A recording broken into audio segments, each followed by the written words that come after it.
नमस्कार। Exam selection 360 पर आपका स्वागत है।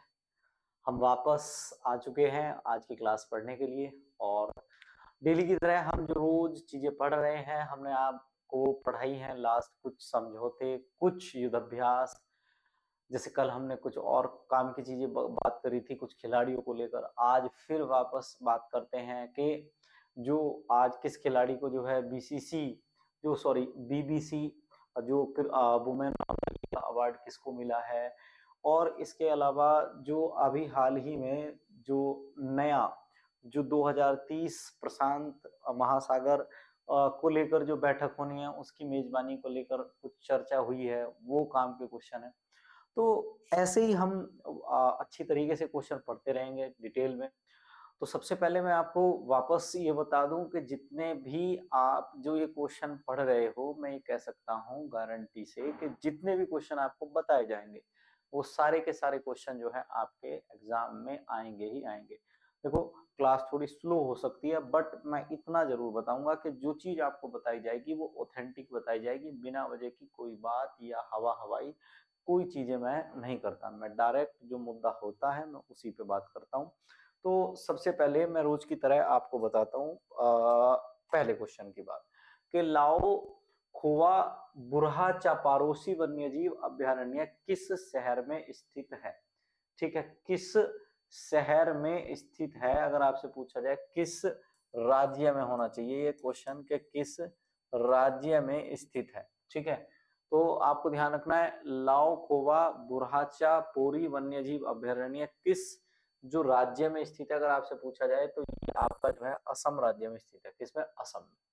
दरअसल क्या हुआ है, आपको पता होगा कि जो असम है, असम जो है वो जाना जाता है गैंडा के लिए। गैंडा मतलब गैंडे में भी जो है आपका एक सींग वाला जो गैंडा है, एक सींग वाला जो गैंडा है, एक सींग वाला गैंडा के लिए जो है ये जाना जाता है। ठीक है, अभी हाल ही में क्या हुआ है कि लाओ कोवा जो बुरहा चपोरी जो वन्य जीव अभयारण्य, यहाँ पर 40 साल के बाद एक सींग वाले गैंडे की वापसी देखी गई है। ठीक है ना, एक सींग। दरअसल आपको पता है कि एक सींग वाले गैंडे के लिए तो सबसे ज्यादा फेमस जो है वो कौन सा है? काजीरंगा है।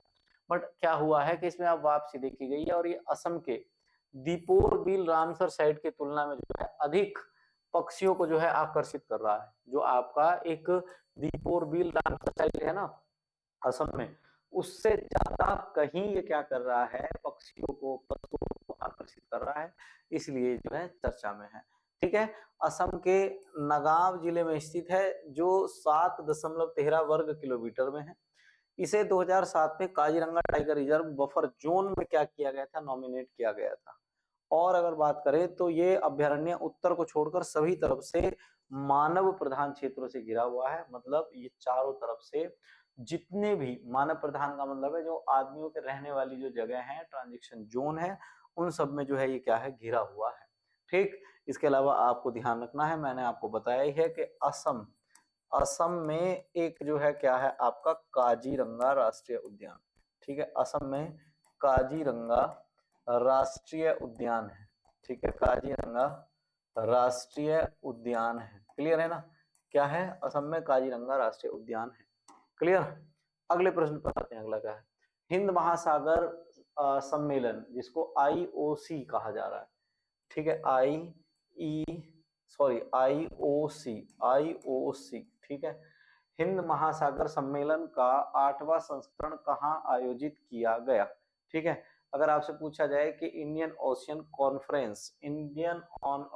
कॉन्फ्रेंस का जो आयोजन है वो कहां पर हुआ, तो आप बता सकते हैं कि इसका आयोजन मस्कट ओमान ओमान में। ठीक है, आपको पता ही होगा कि अगर आपसे पूछा जाए तो खाड़ी देश है एक ओमान, और ओमान की अगर आपसे बात कही जाए कि राजधानी क्या है तो आप बता सकते हैं कि इसकी राजधानी क्या है?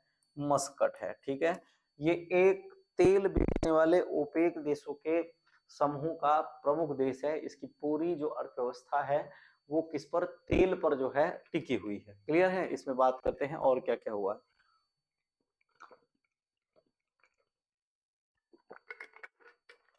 इस की अगर बात करें तो इसमें आपको ध्यान रखना है कि हिंद महासागर क्षेत्रीय सहयोग के लिए यह एक वार्षिक मंच है।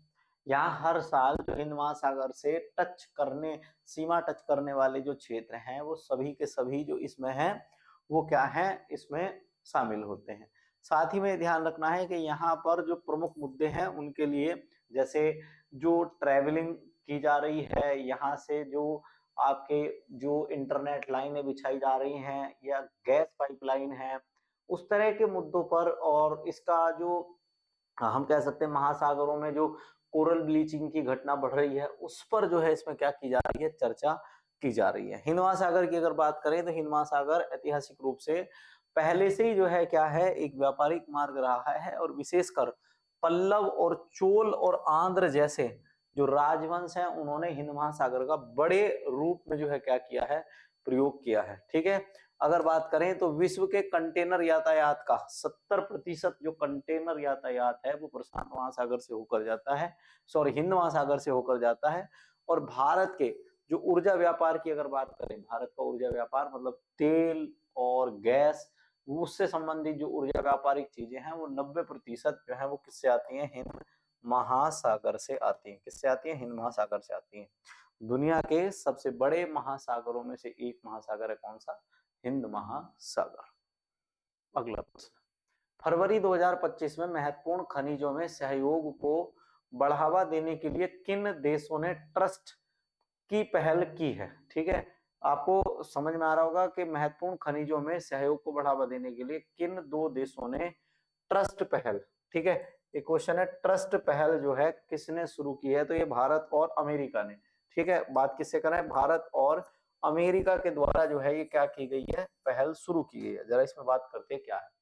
दरअसल भारत और अमेरिका इन दिनों अपने जो व्यापार है उसको लेकर दोनों एक दूसरे पर सख्त नजर आ रहे हैं। किसी भी हाल में एक दूसरे को दोनों छोड़ना भी नहीं चाहते और दोनों एक दूसरे के बिना रहना भी नहीं चाहते। मतलब एक स्थिति ऐसी हो गई है प्रेमी प्रेमिका वाली, एक दूसरे के साथ रह रहे हैं तो भी दिक्कत, नहीं रह रहे तो भी कोफ्त हो रही है। तो इसमें अब क्या हो रहा है कि पृथ्वी पर जो लिथियम जो दुर्लभ एलिमेंट हैं उन खनिजों में सहयोग को बढ़ावा देने के लिए रणनीतिक प्रौद्योगिकी का उपयोग करते हुए जो है इन्होंने पहल शुरू की है। प्रधानमंत्री की अभी आपको पता ही होगा कि नरेंद्र मोदी की जो वाशिंगटन डीसी में क्या हुई है, यात्रा हुई है, और इस यात्रा के दौरान इसका उद्देश्य घोषित किया गया है कि आने वाले 2047 तक हमारा लक्ष्य ये है कि जितनी भी जो सड़क वाहन है, इन सड़क वाहन का 90% जो वाहन है वो कैसा हो जाए, इलेक्ट्रिक हो जाए। तो उस सारे वाहन को इलेक्ट्रिक करने के लिए बहुत ज्यादा जोर देना पड़ेगा किस पर, लिथियम पर, क्योंकि लिथियम से ही क्या बनेगी, बैटरी बनेगी।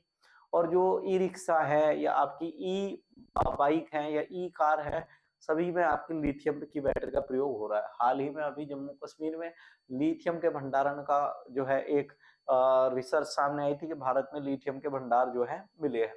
तो अभी फिलहाल हम जो है लिथियम किससे, यूएसए से निर्यात करते हैं। इस वजह से हमने लिथियम जैसे दुर्लभ जो तत्व हैं उनको किस तरीके से और सिस्टमेटिक वे में हम प्रयोग कर सकते हैं उसके लिए जो है इन्होंने बात की है। क्लियर है इतनी बात, चलो भाई।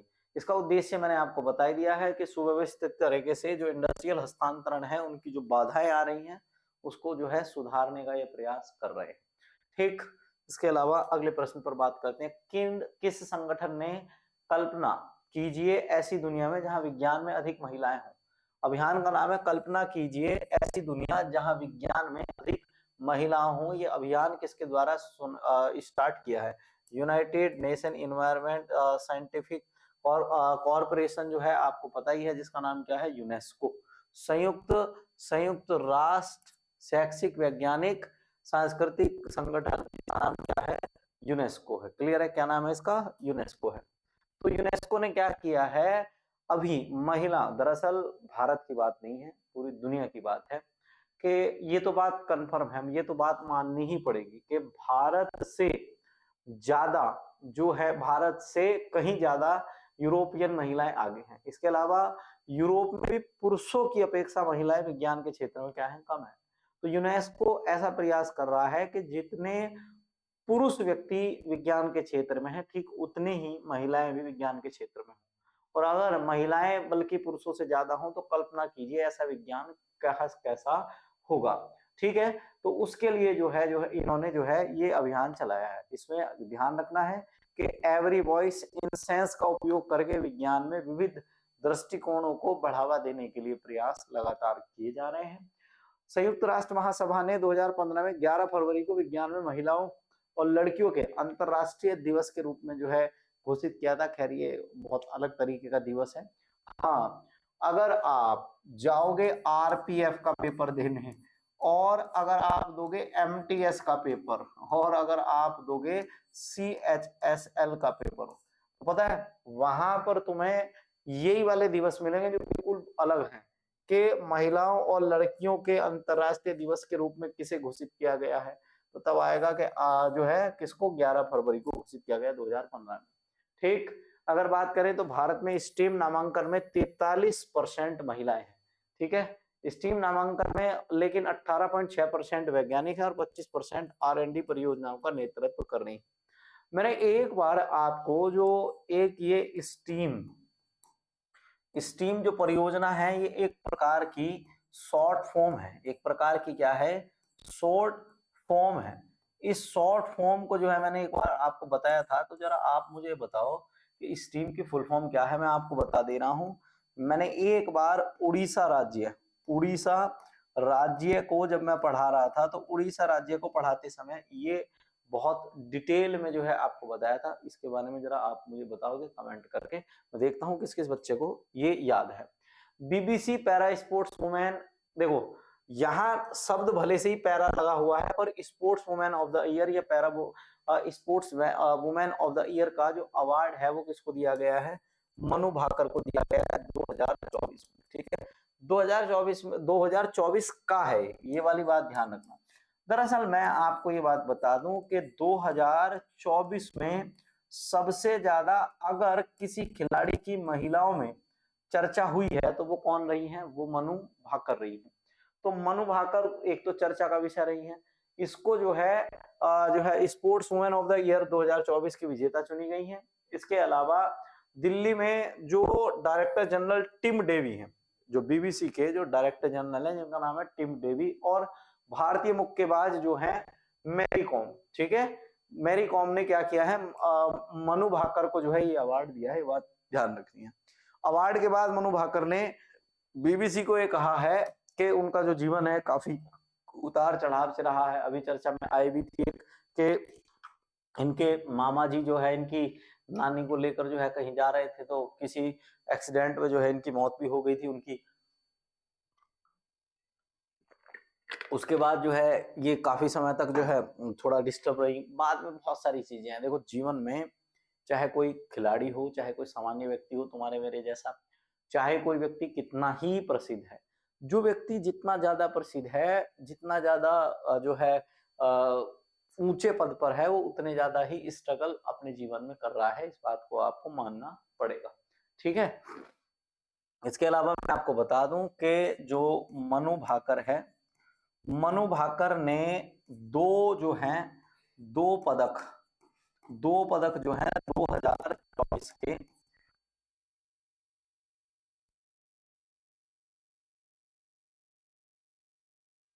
ओलंपिक में जीते थे। इसमें आपको जो बात ध्यान रखनी है, आपको बात ये ध्यान रखनी है, दो पदक कौन कौन से हैं। एक तो इन्होंने जो है जीता था इसमें सिल्वर मेडल, ठीक है, और एक जो है इन्होंने जीता था कंबाइंड में, ठीक है, सरबजोत सिंह के साथ। ये तो जीता था इन्होंने सिंगल में और ये जीता था डबल में, और ये आपका ब्रॉन्ज था। ठीक है, ये कैसा था, ब्रॉन्ज था। तो आपको ध्यान रखना है एक ही टूर्नामेंट में, एक ही ओलंपिक टूर्नामेंट में पहली बार दो पदक जीतने वाली अगर कोई महिला बनी है तो वो कौन है, मनु भाकर है। कई बार इनसे पूछा जा सकता है कौन से राज्य से संबंधित है, तो हरियाणा राज्य से क्या है, संबंधित है। किस संस्थान के शोधकर्ताओं ने ठंडे मौसम के लिए एक स्व सफाई वाला लचीला हीटिंग फैब्रिक विकसित किया है? तो आईआईटी गुवाहाटी के, ठीक है ध्यान रखना, आईआईटी गुवाहाटी के छात्रों के द्वारा इस तरीके का जो फैब्रिक है वो विकसित किया है कि अगर सर्दियों में हम उस फैब्रिक को पहनते हैं तो वो फैब्रिक थोड़े दिन के बाद अपने आप ही क्या होना शुरू हो जाता है, साफ होना शुरू हो जाता है। तो ये बड़ा कॉटन इंडस्ट्री या कपड़ा इंडस्ट्री आप कहो तो उसमें बड़ा जो है क्रांतिकारी कदम है। इसमें ध्यान रखना है कि फैब्रिक का उद्देश्य है कि अधिक ठंड और लंबे समय तक संपर्क में रहने वाले स्वास्थ्य जोखिमों को ये क्या करता है, कम करता है। जैसे बहुत ये काम कहाँ करेगा, ये काम करेगा जैसे सेना के जवान है, सेना के जवान लंबे समय तक जो है सियाचिन में रहते हैं।